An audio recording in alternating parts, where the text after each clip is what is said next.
తండ్రి ఇద్దరి యొక్క శక్తి జ్ఞానాల సమస్థితి మీ బిడ్డ. సో ఎప్పుడైతే ఆ సమస్థితిలో ఉద్భవం అవుతుందో తల్లి చుట్టూ ఉండే తండ్రి చుట్టూ ఉండే వాతావరణ పరిస్థితులకు అనుగుణంగా ఆ జ్ఞానాన్ని అసంపూర్ణ జ్ఞాన గుళికలు వచ్చి చేరడం మొదలు పెడతాయి.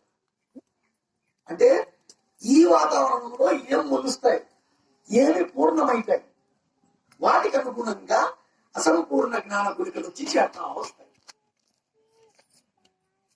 బిడ్డలో చేరుతా వచ్చి ఆ జ్ఞానపు గుళికలకు అనుగుణంగా నీ ఆకృతి నిర్మాణం మారుతా వస్తుంది.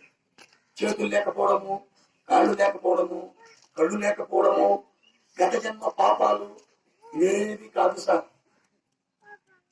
దయచేసి అవి జరుగుతాయి అంటే దానికి కారణాలు అవి ఇవి ఎక్కదండి. యా జన్మలో పాపం చేసుకున్నామో కాదు సార్. ప్రతిదానికి ఒక అనుభవం కోసం ఒకటి వస్తుంది. ఒక అసంపూర్ణ జ్ఞానాన్ని పూర్ణం చేయడం కోసము దానికి ఆ వాతావరణ పరిస్థితులకు అనుగుణంగా ఆకృతి నిర్మాణాన్ని ఆ జ్ఞాన గుళికలు నిర్ణయిస్తాయి.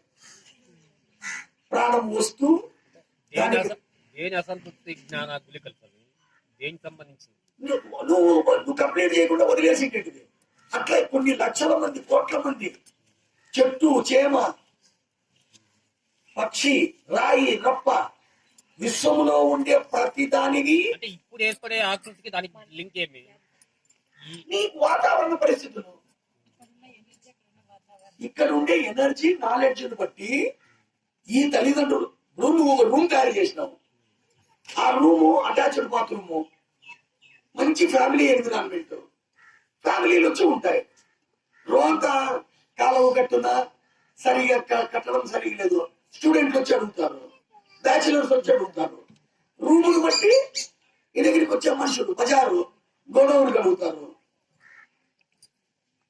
మానవ నిర్మాణానికి విశ్వములో ఉండే జ్ఞానం అంతా కలిపితేనే, ఆ జ్ఞాన గుళికల్లోని పూర్ణాలు అసంపూర్ణాలు కలిపితేనే ఆకృతి నిర్మాణానికి మూలము. అంటే ఇప్పుడు నేనున్నాను అంటే నాకు మట్టి ఎట్లా తెలుసు? ఎక్కడి నుంచి వచ్చింది నాకు మట్టికి సంబంధించిన జ్ఞానము? సత్యం అనే జ్ఞానం నాకు ఎక్కడి నుంచి వచ్చింది? నోటితో తినాలనే జ్ఞానం ఎక్కడి నుంచి వచ్చింది? ఇది ఆల్రెడీ రకరకాల అనుభవాలు చేసి రకరకాల జ్ఞానాలతో నా లోపల ఆల్రెడీ నిక్షిప్తమై ఉంది. మనకు ఏమీ చెప్పకనే మీరు బిడ్డల్లో గమనిస్తే ఎన్నో సత్యాలు మీకు అర్థమైపోతాయి. మనం చేసే ప్రతి చేష్ట, ముట్టుకుండేది, కదిలేది, ప్రతిదీ కూడా మనకి ఎట్లా తెలుస్తాయి. కొంతమంది ఏమి చూడకనే చూస్తేనే టక టక టక అవి చేసేస్తా ఉంటారు.